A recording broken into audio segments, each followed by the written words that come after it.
আৰু প্ৰায় এটা সপ্তাহৰ পিছতেই ৰাজ্যৰ প্ৰথম পৰ্যায়ৰ নিৰ্বাচন। মুঠ ৪৭টা সমষ্টিত অনুষ্ঠিত হ'ব এই নিৰ্বাচন। এই ৪৭টা সমষ্টিৰ অধিকাংশ সমষ্টিয়ে হৈছে সংখ্যাগুৰু। কেৱল মাত্ৰ ধিং সমষ্টিটোত সংখ্যালঘুৰ সংখ্যাগৰিষ্ঠতা আছে।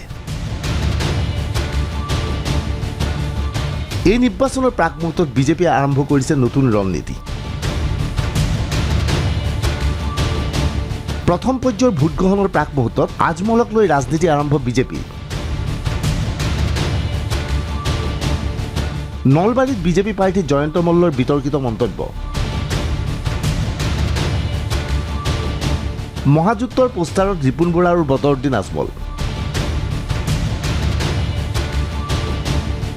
ইয়াৰে এজন তিহাৰ জেল ফেৰক। এফালে বদৰুদ্দিন আজমলৰ ফটো, এফালে ৰিপুণ বৰাৰ ফটো। এটা তিহাৰ ফেৰত জেল কয়েদি আৰু এফালে এটা অসমীয়া ধ্বংস কৰিব খোজা দাড়ি ৰূপে ভবাকাৰ এটা বদৰুদ্দিন আজমল। চাওকচোন আজি কংগ্ৰেছ দলৰ দুৰ্দশা। আৰু এই ফটো দুটাৰ তলত কোনোবা অসমীয়া সাহিত্য সংস্কৃতিক ভাল পোৱা, অসমীয়া জাতিক ভাল পোৱা কোনো মানুহ তলত বহি থাকিব পাৰে নেকি? কোনোবা যদি কংগ্ৰেছী হৈ এতিয়াও সেই অফিচত বহি আছে, আমি সাদৰে নিমন্ত্ৰণ জনাইছো আমাৰ অফিচলৈ আহক। ইয়াতে কমচে কম অলপ উশাহ পাব, তাততো সেই উশাহও নাপাব। আঁতৰৰ গন্ধেৰে তাত যিটো অৱস্থা, সেই উশাহও নাপাব।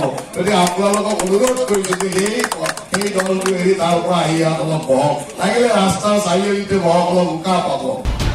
এনে পোষ্টাৰৰ তলত অস্বস্তিত কটাইছে কংগ্ৰেছ কৰ্মী। কংগ্ৰেছ কৰ্মীক বিজেপিৰ কাৰ্যালয়লৈ আহিবলৈ আহ্বান জয়ন্ত মল্লৰ। এনেকুৱা আৰু ৰিপুণ বৰা আৰু আজমলৰ চাকৰৰ দৰে এনেকে মানে এটা বাকচ লৈ থিয় হৈ থকা দেখিব পাৰি নেকি কওকচোন?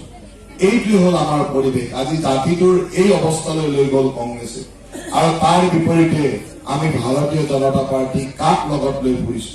আমি গৌৰৱেৰে কওঁ, আমাৰ যেতিয়া আমাৰ ফটো লগাওঁ, পৰচেলি ফটো লগাইছে, কাৰ ফটো লগাওঁ? অতুল বৰা, আমাৰ নেতাসকলৰতো লগাওৱে, তাৰ উপৰি ফটো লগাওঁ অতুল বৰা, ফণীভূষণ চৌধুৰী, কেশৱ মহন্ত, প্ৰমোদ বড়ো, লগাই ভাল লাগে। তেওঁলোকে কাৰ লগাব এতিয়া? বদৰুদ্দিন আজমলৰ। চাওকচোন। উল্লেখযোগ্য যে প্ৰথম পৰ্যায়ৰ নিৰ্বাচনৰ প্ৰাক মুহূৰ্তত হিমন্ত বিশ্ব শৰ্মাকে ধৰি অন্যান্য নেতাই ঘনে ঘনে আজমল আৰু কংগ্ৰেছৰ সম্পৰ্কক সমালোচনা কৰিছে। নলবাৰীৰ পৰা মজিবুৰ ৰহমান, DY 365।